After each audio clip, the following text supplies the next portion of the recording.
की ओर पुस्तक से आज हम चैप्टर 3 स्टार्ट करेंगे। कल सेकंड चैप्टर कंप्लीट हो गया था हमारा, तो देखेंगे। सर्वत्र और सदा कृष्ण दर्शन। तो देखिए, भगवान के जो भक्त हैं उनका आचरण कैसा होता है, हमेशा क्या लालसा होती है उनके मन, वो डिस्कस करेंगे हम इस चैप्टर में। देखिए क्या कहा जा रहा है। Just as those who are greedy see everything as a source of money making. जो भी व्यक्ति हैं वो कुछ भी काम करते हैं तो उनका बस एक स्वार्थ होता है उसके पीछे, क्या? पैसा। पैसा आना चाहिए। कुछ भी काम वो करते हैं तो रिटर्न में उन्हें बस चाहिए, धन चाहिए।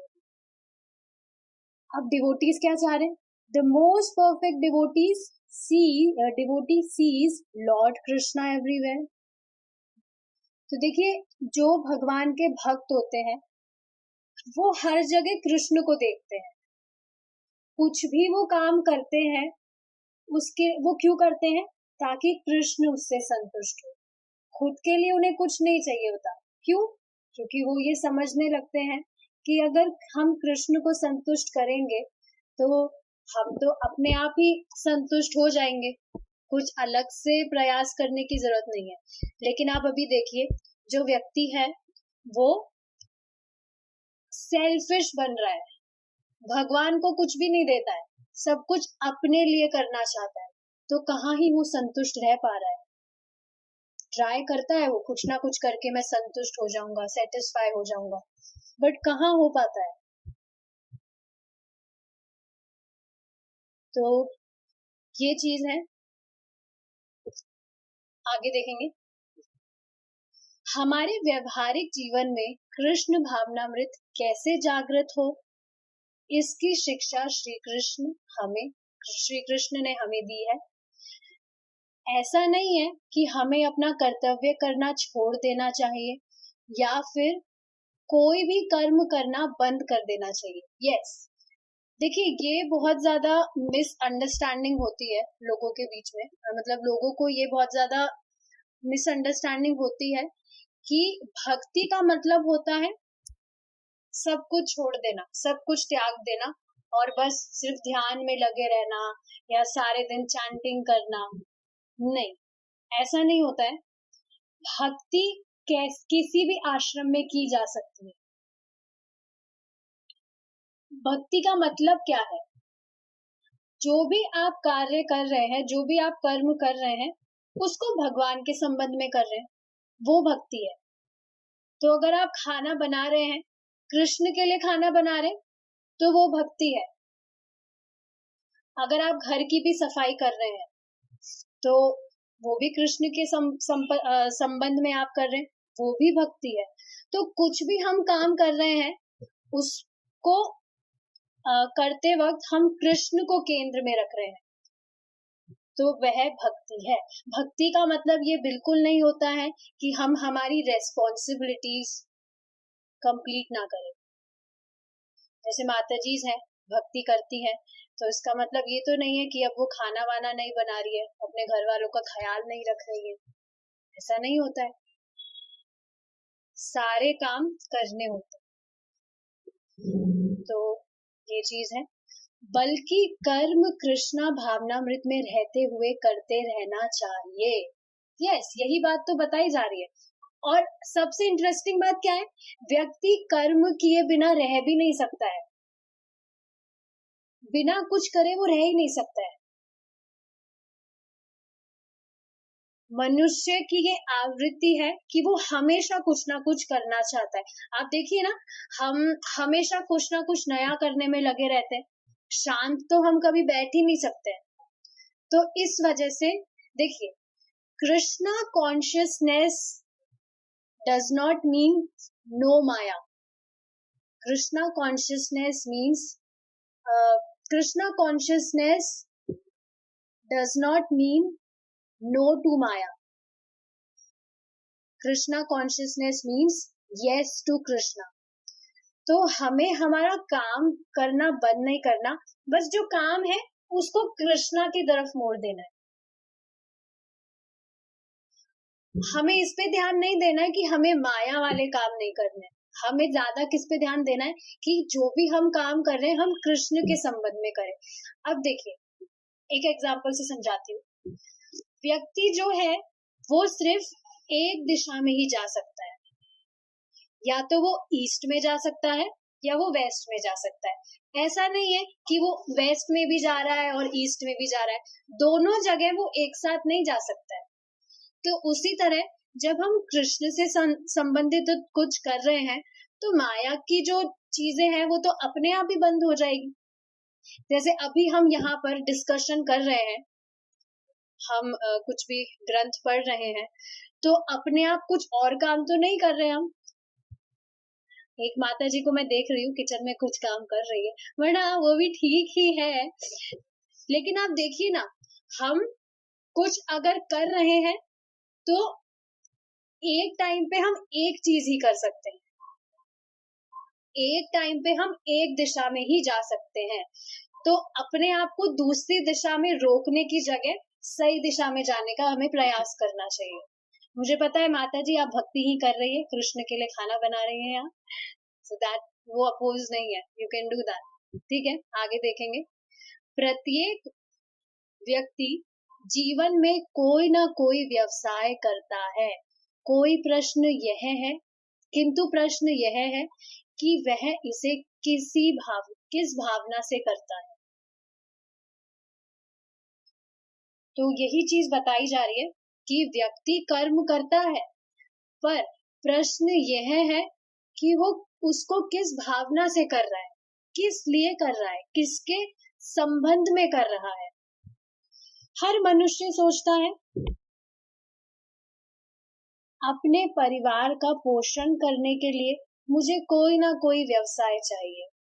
हमें समाज, प्रशासन अथवा परिवार को संतुष्ट करना होता है और इस भावना से कोई भी व्यक्ति मुक्त नहीं है। स्पष्ट है।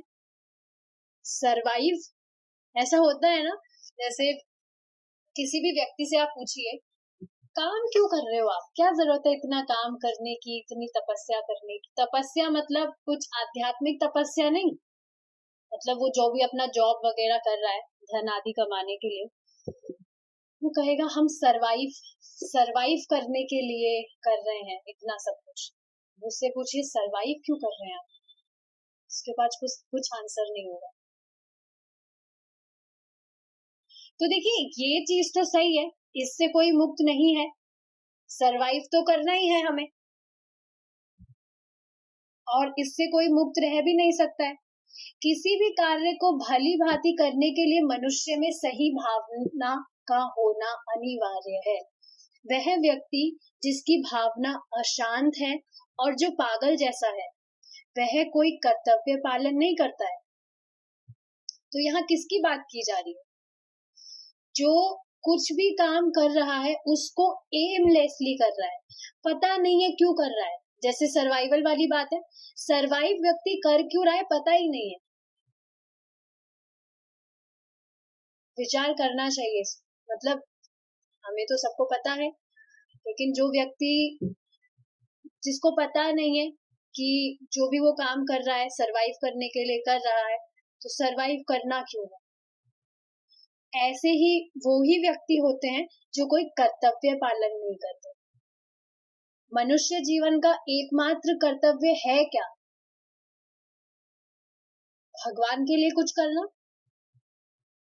देखिए ये बहुत इंपॉर्टेंट चीज है, सोचते नहीं है हम, लेकिन मनुष्य जीवन में ही हम भक्ति कर सकते हैं।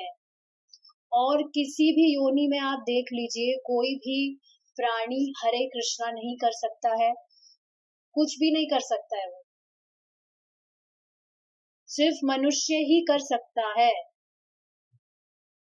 तो समझना चाहिए कि जिन 4 कार्यों में वो लगा है, ये तो पशु भी तो कर रहे हैं, तो अगर उनसे भी वो कंपटीशन कर रहा है तो आगे तो बढ़ नहीं पाएगा। और कितना ही इसमें आगे बढ़ जाए वो प्रगति है ही नहीं, क्योंकि वो तो क्षणिक है, नश्वर है। लेकिन जो भक्ति है वो हमेशा हमारे अकाउंट में सेव हो जाती है। हमें अपना कर्तव्य पालन समुचित रूप से करना चाहिए, परंतु इस विचार के साथ कि यह श्री कृष्ण की संतुष्टि के लिए है। समझ पा रहे हैं अब आप? ठीक है, सरवाइव कर रहे हैं हम, जो भी हम जॉब वगैरह कर रहे हैं, परिवार का पालन कर रहे हैं, लेकिन वो कृष्ण के संबंध में होना चाहिए। आप देखिए ना, कितना इजी तो चीज है, क्या कठिनाई है इसमें? हर चीज को कृष्णा से जोड़ दीजिए। एक तरह से हमारा कुछ भी नहीं है, एक तरह से क्या, सच में हमारा कुछ भी नहीं है। जो भी हमें प्राप्त हो रहा है भगवान ही हमें दे रहे हैं, तो बस भगवान को उसे समर्पित ही तो करना है। और ऐसा बिल्कुल नहीं है कि हम भगवान को दे रहे हैं तो भगवान हमसे छीन लेते हैं उसको, मतलब जैसे भोग लगाते हैं, तो ऐसा तो नहीं है कि भगवान कम कर देते हैं कुछ। लेकिन इसका मतलब ये नहीं है भगवान स्वीकार नहीं करते, भगवान स्वीकार करते हैं। भगवान को पता है कि हम एक नंबर के कंजूस हैं, अगर भगवान उसमें से कुछ गायब कर देंगे तो अगले दिन ही हम उनको कुछ देंगे नहीं। तो इस वजह से भगवान उसे स्वीकार करके एज इट इज रख देते हैं, उसमें कुछ भी चेंज नहीं करते हैं। तो कितनी इजी चीज है, हमारा कुछ है नहीं और फिर भी जिनका है उनको बस हमें समर्पित करके हमें खुद के काम में लेना है, तो क्या कठिनाई है इसमें?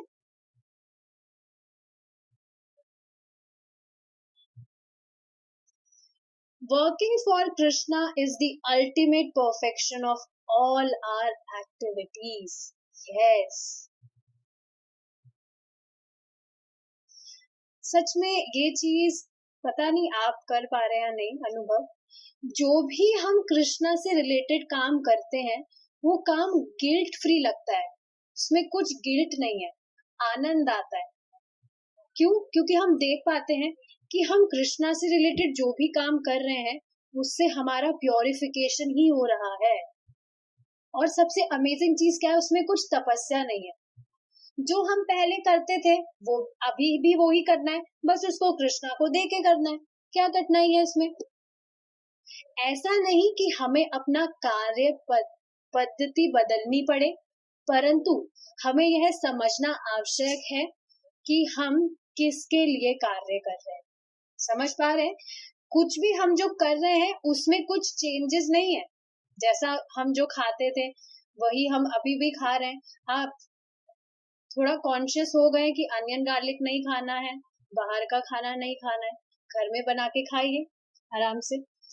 और जो भी हम काम कर रहे हैं शुरू में हो सकता है थोड़ा, देखिए जिस चीज के हम शुरू से अभ्यस्त होते हैं फिर कुछ नई चीज हम करते हैं तो शुरू शुरू में थोड़ी डिफिकल्टी लगती है, तो हो सकता है कभी कभी हम शुरू में भूल जाए, लेकिन जब हम करना स्टार्ट करेंगे तभी तो वो हैबिट में आएगा। करेंगे ही नहीं तो फिर कैसे आगे बढ़ पाएंगे? तो इसीलिए अभी से, आज से ही स्टार्ट कर देना चाहिए।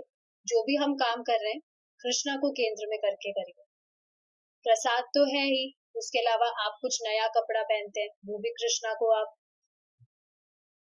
कृष्णा के सामने रख के उसको आप ग्रहण कीजिए, या घर में कुछ भी आप नई वस्तु लेते हैं उसको कृष्णा को समर्पित करके काम में लीजिए। तो ये चीज बताई जा रही है, कुछ बदलना नहीं है, आपको अपनी पद्धति नहीं बदलनी है, लेकिन ये समझना है कि जो भी आप काम कर रहे हैं वो हम किसके लिए कर रहे हैं। हमें जो भी कार्य करना है वह अवश्य करें, पर काम भाव के वशीभूत होकर ना करें। इसका अर्थ क्या है कि हमारा कुछ भी हम कर रहे हैं उसके पीछे इंटेंशन क्या है, इसका बहुत ध्यान रखना चाहिए। और देखिए काफी सारी चीजें होती है जिसको हम डायरेक्टली छोड़ के इनडायरेक्टली भी कृष्णा से कनेक्ट नहीं कर पाते, so why not to neglect those things. ये बात समझनी चाहिए कि जो भी कृष्णा से इतर चीज है वो हमारे लिए सही है ही नहीं।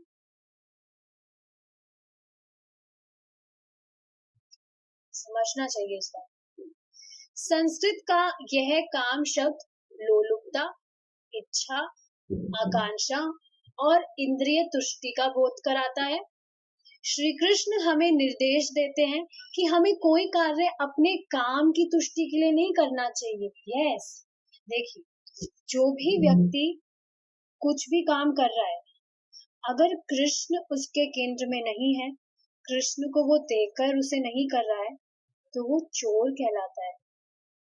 आप खुद सोचिए, आप एक घर में रह रहे हैं किराए से, किराए पे आपको दिया हुआ है वो घर कुछ समय के लिए, और अब आप उस पे अपना अधिकार जमाने लगे कि नहीं, ये तो मेरा है, अब मैं इसका लैंडलॉर्ड हो गया,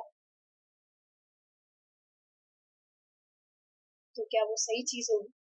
तो चोरी तो होगी। तो भगवान ने हमें जो भी चीजें हम दे रहे हैं, जो भी काम में ले रहे हैं, भगवान की व्यवस्था से ही तो हमारे पास आ रही है,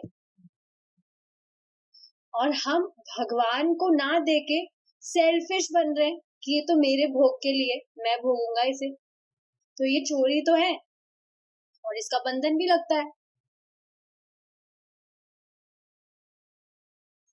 सेल्फिश नहीं होना चाहिए,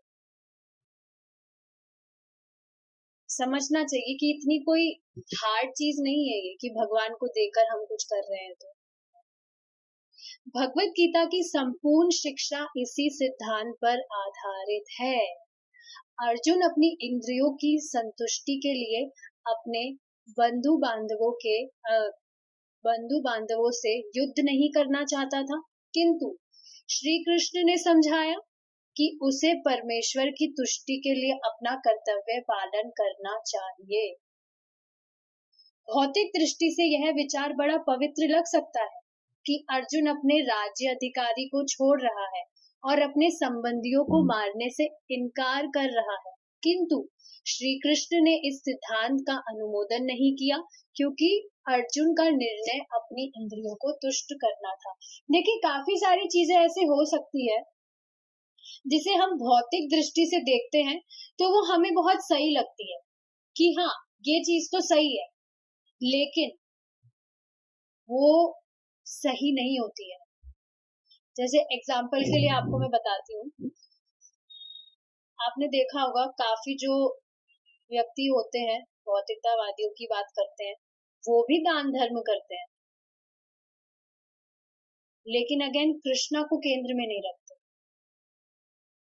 दान धर्म वो कुछ भी करते हैं ताकि उन्हें कुछ पुण्य मिले, भक्ति वक्ति कुछ नहीं करते, उन्हें भक्ति से उनका कोई लेना देना नहीं होता है, पर फिर भी वो दान धर्म करते हैं। देखिए, वैष्णवों की बात नहीं हो रही है। जैसे आप देखते हैं ना, काफी जो भी गरीब व्यक्ति होते हैं उनको कुछ वो कपड़ा दे रहे हैं, कुछ खाना वाना दे रहे हैं, करते हैं वो दान धर्म। तो देखिए, भौतिक दृष्टि से लग रहा है कि वाह, ये तो कितना दानवीर है, इतना दान कर रहा है, लेकिन अगेन कृष्ण को केंद्र में नहीं रखा तो वो भी बंधन का कारण है, कारण बनेगा। समझना चाहिए। देखिए, बॉटम लाइन क्या है, कुछ भी हम काम कर रहे हैं और कृष्णा को केंद्र में नहीं रख रहे हैं तो वो बंधन ही है। कितना ही वो अच्छा काम लग रहा हो देखने में, पर वो अच्छा है ही नहीं। कृष्ण से इतर कोई चीज अच्छी है ही नहीं। तो इस एग्जाम्पल से ये चीज क्लियर होती है कि काफी सारी चीजें भौतिक दृष्टि से हमें अच्छी लग सकती है, लेकिन वास्तविकता में वो सही नहीं होती है। जैसे अर्जुन का ही हम देखें तो वो थोड़े इमोशनल हो गए थे और उन्होंने कहा कि मैं युद्ध नहीं करूंगा, ये सब तो मेरे सगे संबंधी है, मैं इनकी कैसे उनके साथ कैसे मैं लड़ सकता हूँ। लेकिन भगवान ने इस चीज का अनुमोदन नहीं किया,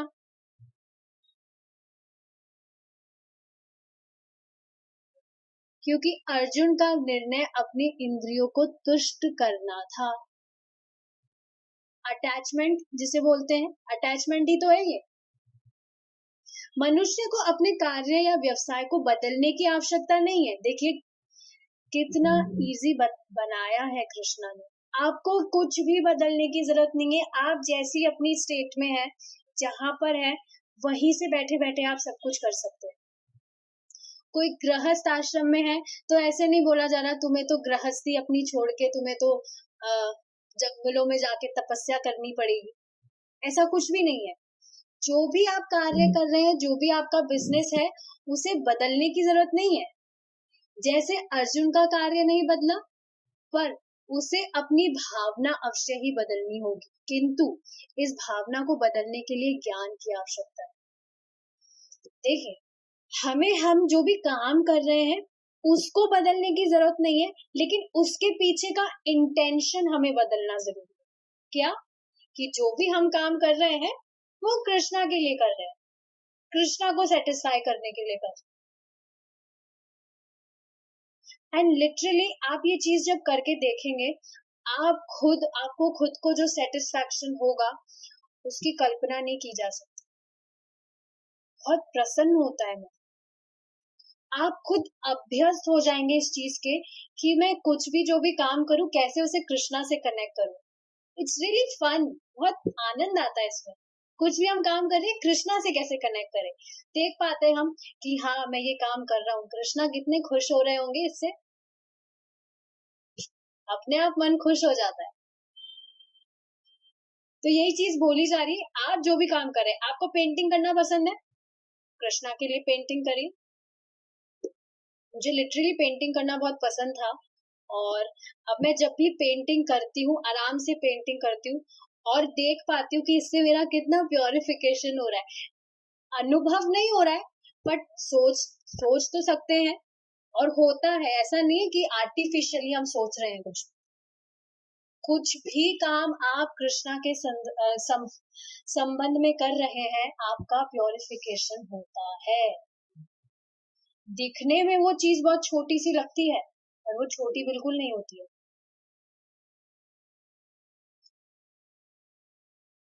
तो इंटेंशन पे हमें ध्यान देना है, और ये चीज भी, इस चीज के लिए भी ज्ञान की आवश्यकता होती है।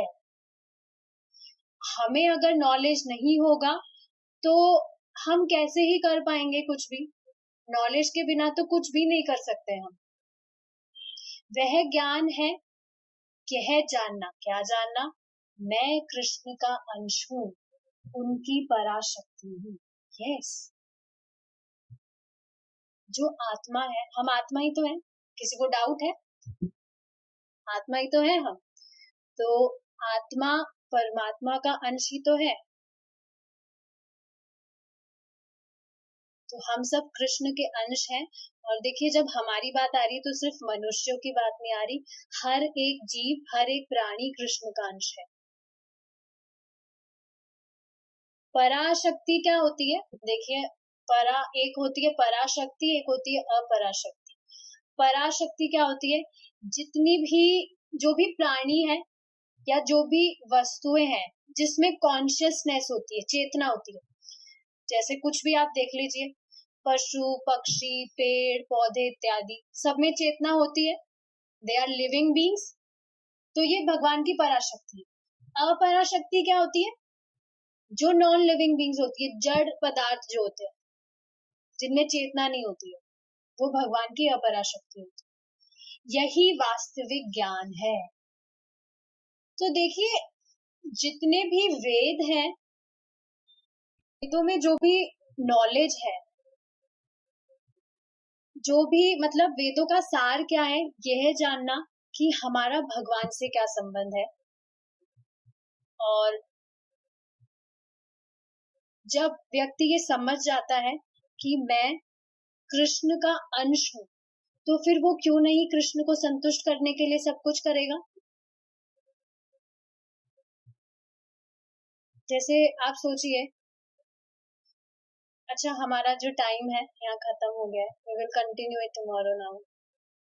पता नहीं चलता है टाइम का। चलिए, we will meet tomorrow. Thank you so much for joining. Hare Krishna.